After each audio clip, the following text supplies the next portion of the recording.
এটি হলো ভূপতির চায়ের দোকান। এটির সঙ্গে তোমরা আগেও পরিচিত।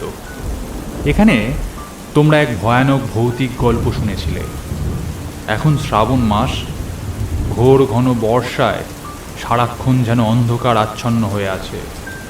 বেশ কিছুদিনের টানা বৃষ্টির ফলে পুকুর, খাল, বিল সব ভেসে গিয়েছে। কখনো একটানা বৃষ্টি হয়ে চলেছে, আবার কখনো কখনো ঝেঁপে ঝেঁপে বৃষ্টি আসছে বারংবার। দূরের কোনো একটা গাছ থেকে বর্ষা কোকিল ডেকে চলেছে। আজ দিনটা শনিবার, সকাল থেকেই আকাশের মুখ ভার এবং তার সাথে চলছে বৃষ্টি। কখনো মুষলধারে, আবার কখনো বা ঝিরঝির করে এক নাগাড়ে বৃষ্টি হয়ে চলেছে। বিকেলের দিকটা একটু বিশ্রাম নিয়ে এই সন্ধ্যে থেকে আবার বৃষ্টি শুরু হয়েছে। কিন্তু যতই বৃষ্টি হোক আর যতই যাই হোক, বাড়িতে কতক্ষণ আর বসে থাকা যায়? আমাদের মতন গোপ্যের লোকেদের পক্ষে বাড়ি বসে থাকাটা খুবই কষ্টকর ব্যাপার। ভূপতির চায়ের দোকানে এসে গল্প আড্ডা না করলে যেন দিনের শেষে মনে শান্তি পাওয়া যায় না।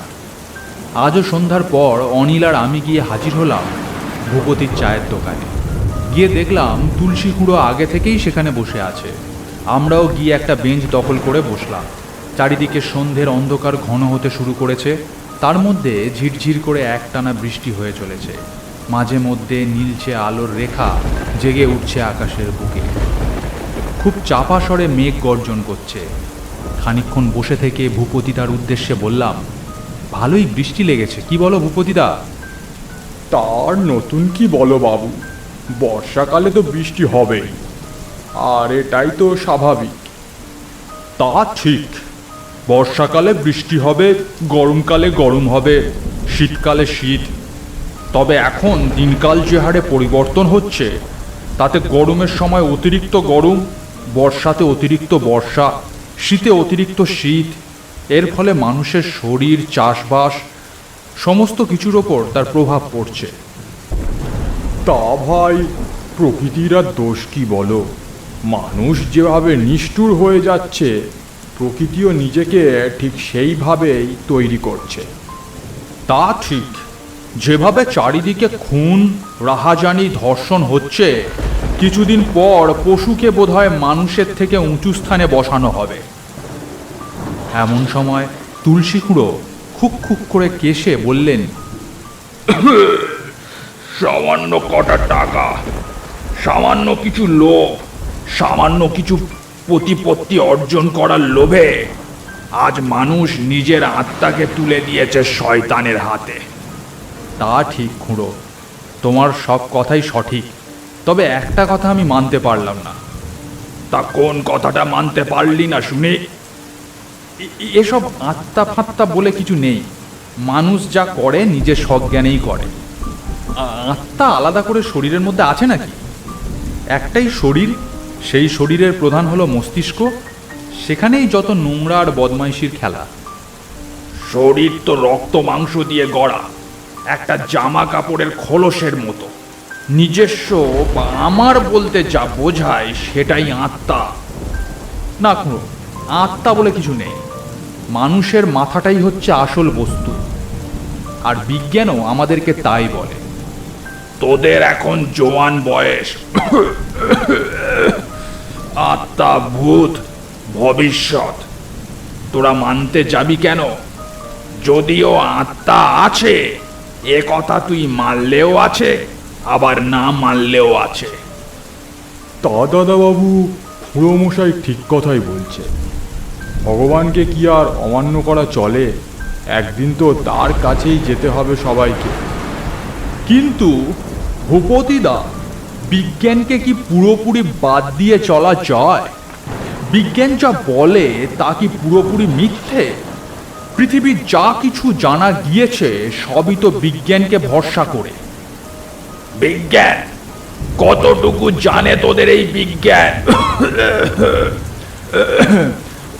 যেটুকু জানে তার বাইরে এমন অনেক জিনিস আছে যা বিজ্ঞান কোনোদিন বুঝতে পারেনি, আর আগামী কালও বুঝতে পারবে না।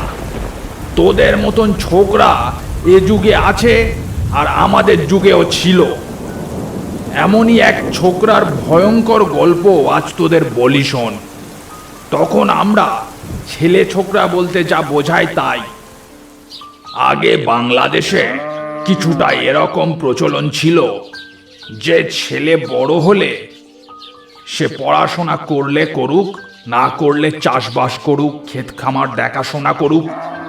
কিন্তু আমাদের কিছুটা আগে থেকে এরকম প্রচলন হঠাৎ উঠে গিয়ে একটা শিক্ষার প্রসার শুরু হলো পুরো বাংলায়। ছেলে একটু বড় হতেই তাকে মাস্টার মশাইয়ের বাড়িতে কিংবা স্কুলে পণ্ডিত মশাইয়ের কাছে পাঠিয়ে দেওয়া হতো শিক্ষা গ্রহণ করার জন্য। কারণ মানুষ ধীরে ধীরে বুঝতে শুরু করেছিল শিক্ষাকে তারা যত এড়িয়ে যাবে ততই জীবনে চলার পথে নানান সমস্যার সম্মুখীন হতে হবে। তাই ঘরে ঘরে ছেলেরা বড় হতে তাদের পড়াশোনার মধ্যে ঢুকিয়ে দেওয়া হলো। তারপর তারা একের পর এক পড়াশোনার গণ্ডি পেরিয়ে এগিয়ে চলল। গ্রামগঞ্জের গরিব ঘরের ছেলেরা কিছু কিছু ম্যাট্রিক পেরিয়ে নিজেদের পড়াশোনা বন্ধ করল। আবার কেউ কেউ তার আগেই পড়াশোনা থেকে সরে এলো।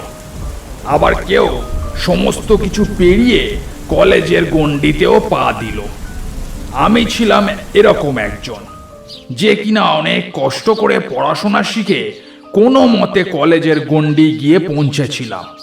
গ্রামে তো বন্ধু বান্ধব ছিল, তবে কলেজের বন্ধু বিশু, শ্যামল আর আমি, এই তিনজনের মধ্যে বন্ধুত্ব ছিল খুব গাঢ়।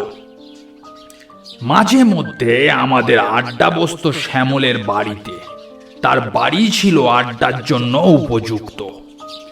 সেই সময়েও তাদের ইট সুরকি দিয়ে গাঁথা পাকা বাড়ি ছিল। বাড়িটি ছোট, তবে গাঁয়ের মধ্যে এমন পাকা বাড়ি কিছু গুণাগুন্তি লোকেরই ছিল। শ্যামলের বাবা চাকরির সূত্রে বেনারস থাকতেন, তার মাও সেইখানেই থাকতেন। সে এক পিসির কাছে থাকতো এই গ্রামের বাড়িতে। তাই তার বাড়িটি নিলিবিলি ও ফাঁকা হওয়ার কারণে তার বাড়িতেই আড্ডা বসত। একদিন সন্ধ্যে থেকে এক নাগাড়ে বৃষ্টি হয়ে চলেছে। সেদিন কথা ছিল সন্ধ্যের পর আমরা আড্ডা দেব শ্যামলের বাড়িতে। সময় অনুযায়ী আমার বেরোতে বোধহয় একটু দেরি হয়ে গেছিল। ছাতা মাথায় দিয়ে গ্রামের মধ্যে দিয়ে হেঁটে যাচ্ছি। রাস্তাঘাটে লোক বিশেষ নেই। চারিদিকে ঝমঝমিয়ে এক নাগাড়ে বৃষ্টি হয়ে চলেছে। নীল বিদ্যুতের আলো আকাশের বুক চিরে যাচ্ছে। গুড় গুড় শব্দ করে মেঘ ডাকছে। রাস্তাঘাট জলে ভেসে একাকার। কিছু কিছু জায়গায় পার করা খুব কঠিন হয়ে পড়ল। কোনো রকমে সেগুলো পার করে এসে পৌঁছালাম শ্যামলের বাড়ির সামনে। দেখলাম বিশু আগে থেকেই এসে বসে আছে শ্যামলের বাড়িতে। তখনও গ্রামে ইলেকট্রিক আসেনি। হ্যারিকেনের হলদে আলোয় পুরো ঘর ভরে আছে। ঘরে ঢুকে একটি আসন দখল করে বসলাম। শ্যামলও তার নিজের আসনে বসলো। পিসিমাকে চা দিতে বলেছি। তা ভালো করেছিস। ভিজে গিয়ে হাত পা ঠান্ডা হয়ে গিয়েছে। একটু গরম চা পেটে না পড়লে আবার শরীর চাঙ্গা হবে না। এই পর্যন্ত কথা বলার পর আমরা নিজেদের মধ্যে নানান রকম আলোচনা করতে লাগলাম। তারপর শ্যামল উঠে দাঁড়িয়ে বলল, তোরা বস, আমি চা নিয়ে আসি। এই বলে সে ভেতর বাড়িতে চা আনতে চলে গেল। খানিকক্ষণ পর হাতে একটা থালার উপর 3 কাপ চা ও 1 বাটি মুড়ি নারকেল মাখা নিয়ে ফিরে এলো সে। এই যে আমাদের চা টিফিন এসে গেছে, চল তাড়াতাড়ি খেয়ে শরীরটা একটু গরম করে নে। এই বলে শ্যামল নিজের আসন আবার দখল করল এবং আমাদের গল্প চলতে লাগলো ধীরে ধীরে। এবং তার সাথে গরম চা শরীরে প্রবেশ করতেই শরীরও তরতাজা হয়ে উঠতে শুরু করলো। শ্যামল একটু ভীতু প্রকৃতির ছেলে। সে চা শেষ করে এ গল্প সে গল্পর পর হঠাৎ বলল, একটা কথা তোদেরকে বলবো ভাবছিলাম, কিন্তু তোরা কি বিশ্বাস করবি? কি কথা?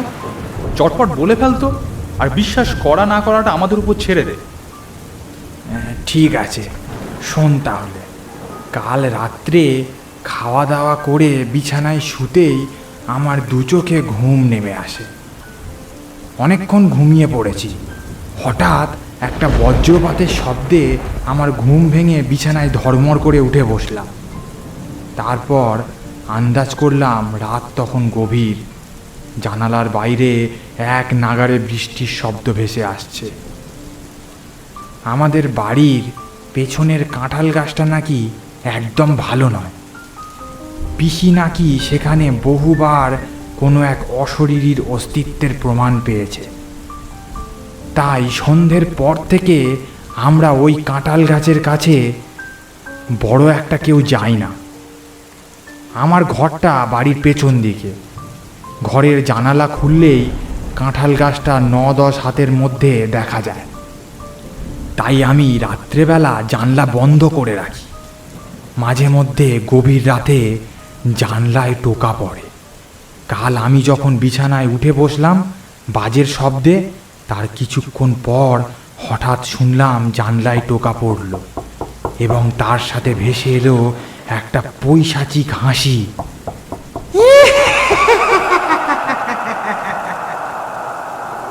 শুনলে শরীরের রক্ত যেন জল হয়ে যায়।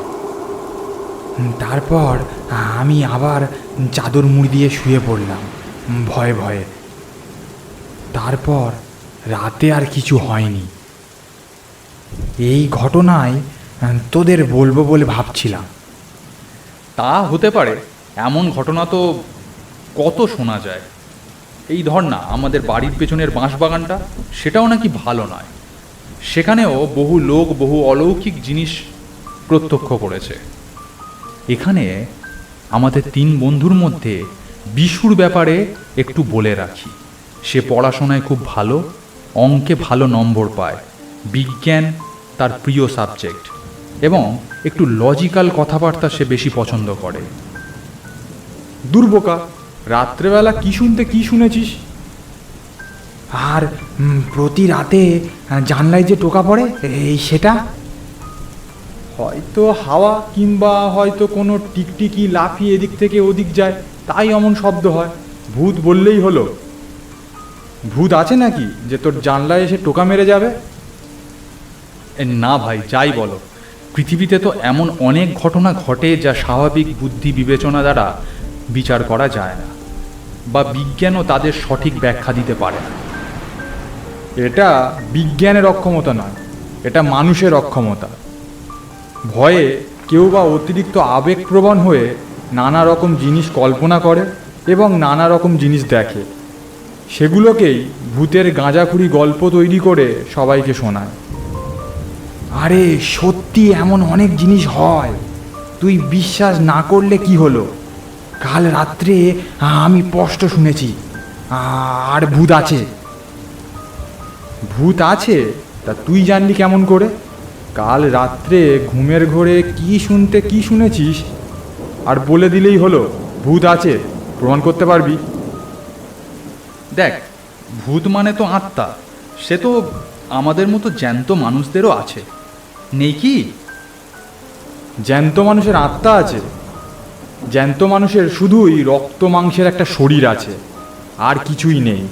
আত্মা জীবিত অবস্থায় নেই, আর মরে যাওয়ার পর তো নেই। তুই তোর সাহসীপনা দেখাতেই পারিস, কিন্তু ভূত আছে এটা আমরা বিশ্বাস করি। তুই বিশ্বাস করলেও আছে, না করলেও আছে। একদিন না একদিন সবাই এ জিনিস অনুভব করে বা প্রত্যক্ষ করে, সেদিন তুই বুঝবি। আমি জোর করে অবিশ্বাস করতে চাই না। তোরা আমাকে সামনাসামনি একটা প্রমাণ দিয়ে দে, তাহলেই আমি মাথা পেতে বিশ্বাস করে নেব যে ভূত আছে। যদি পারিস তো প্রমাণ করে দেখা এখনই। এখন কি করে প্রমাণ করে দেখাই?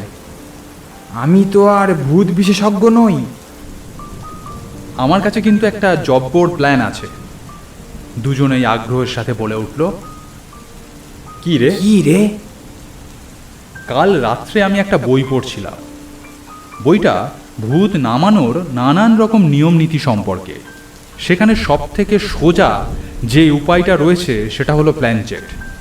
ঘরের মাঝে টেবিলের উপর একটা মোমবাতি জেলে পুরো ঘরের আলো নিভিয়ে বসে কোনো মৃত ব্যক্তিকে স্মরণ করলে তার আত্মা অনায়াসেই নেমে আসে, এবং সে কেমন আছে বা সে কি চায় নানান রকম জিনিস আমরা তার সম্পর্কে জানতে পারি। তা ভাই, আমার এসব জিনিসে ভয় করে। আমি এসবের মধ্যে নেই। আরে নেই বললে তোকে প্রমাণ দেওয়া যাবে না। প্রমাণ দেব কি করে? আর এত ভয় কিসের? তুই তো একা নোস, আমরাও তো রয়েছি তোর সাথে, তোর কোনো চিন্তা নেই। সত্যি কিছু হবে না তো? আরে বাবা, কিচ্ছু হবে না। ভূত কি করে আমাদের সাথে কথা বলবে? এটা অবশ্যই ঠিক থাকে না। কখনো কখনো ভালো মিডিয়াম পেলে ভূত তার ওপর নামে, আবার কখনো কখনো হাওয়ায় ভেসে কথা বলে, আবার কখনো কখনো খাতা পেন দিলে আপনি থেকেই লিখতে শুরু করে। কি হবে কিছুই বলা যাচ্ছে না। ঠিক আছে, আমি রেডি। তারপরে শ্যামলকেও রাজি করিয়ে আমরা খানিকক্ষণের মধ্যে পুরো ঘর অন্ধকার করে সামনের টেবিলের ওপর মোমবাতি জেলে বসলাম প্ল্যানচেট করার উদ্দেশ্যে।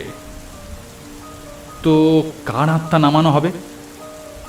খানিকক্ষণ ভেবেও আমরা ঠিক একটা পছন্দ করে উঠতে পারলাম না যে কার আত্মা আমরা প্ল্যানচেটে নামাবো। যদি বা কাউকে পছন্দ হয়, তার স্মৃতি আবছা হয়ে যাওয়া বা মুখ মনে না থাকার কারণে তাকে বাদ দিতে হয়। এমন সময় বিশু একটা ভয়ানক প্রস্তাব করে বসলো।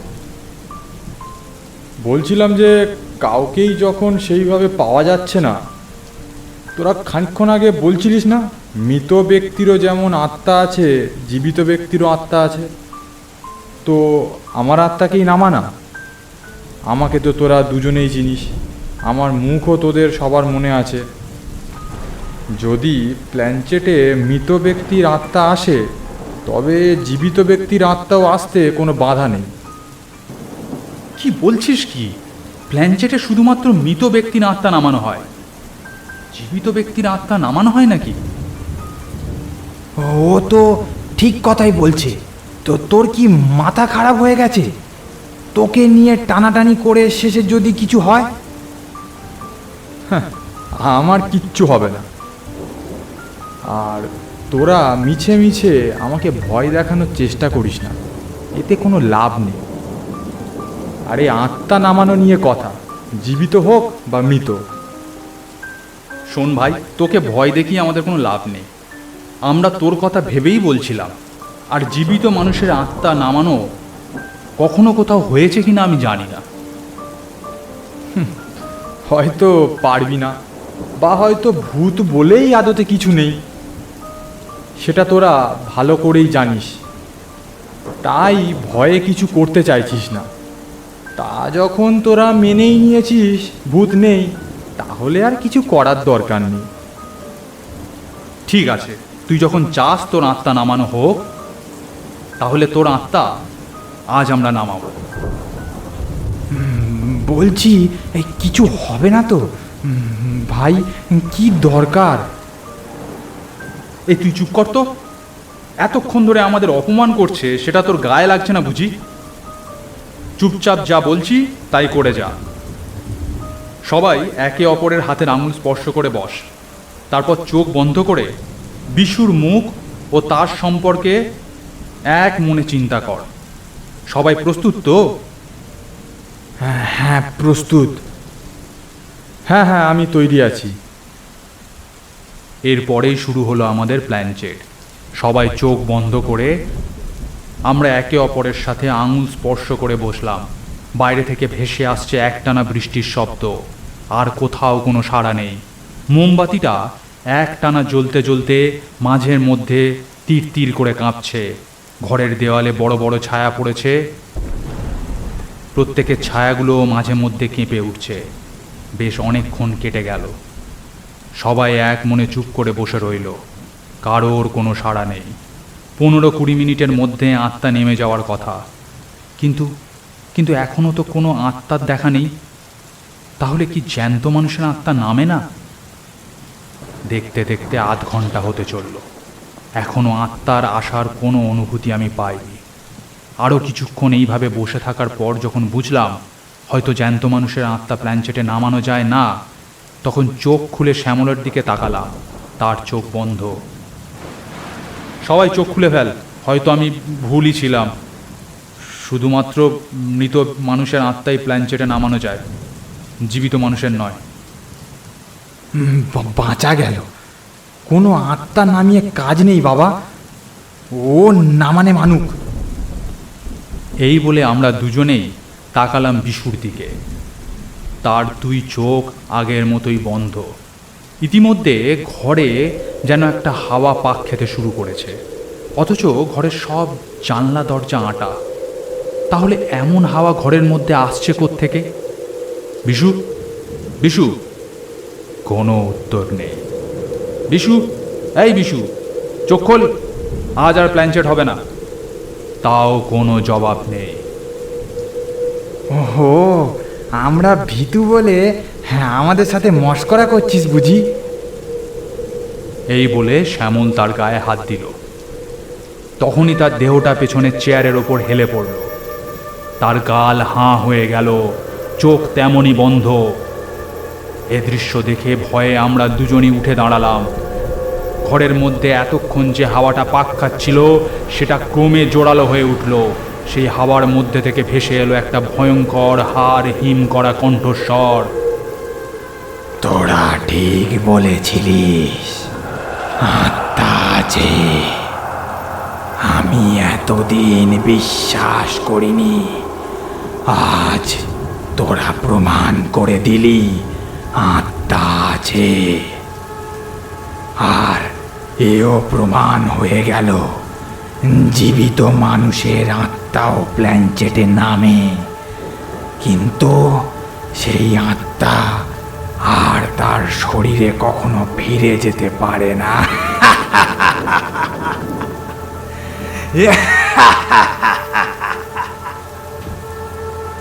আমি তো আর ফিরতে পারবো না, তবে এমন বোকামো আর যেন কেউ না করে।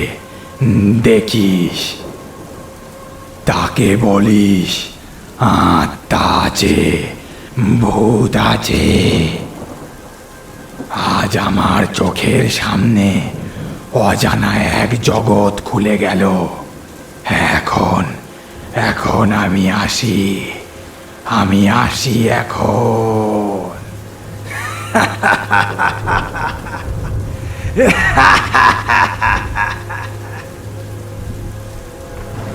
আমরা যে এই অবস্থায় কি করব তা ভেবে উঠতে পারলাম না। ভয়ে চিন্তা ভাবনা করার সমস্ত শক্তি আমাদের শরীর থেকে হারিয়ে গিয়েছিল। এ ভয়ঙ্কর দৃশ্য দেখে আমাদের শরীরে রক্ত হিম হয়ে গেল, মাথা টলমল করতে লাগলো, যেন আর দাঁড়িয়ে থাকতে পারলাম না। হ্যাঁ, আমি কোনো মতে নিজেকে ধরে রেখেছিলাম। শ্যামলের দিকে তাকিয়ে দেখলাম সে আর নিজেকে ঠিক রাখতে না পেরে মাটিতে ধপাস করে পড়ে অজ্ঞান হয়ে গেল।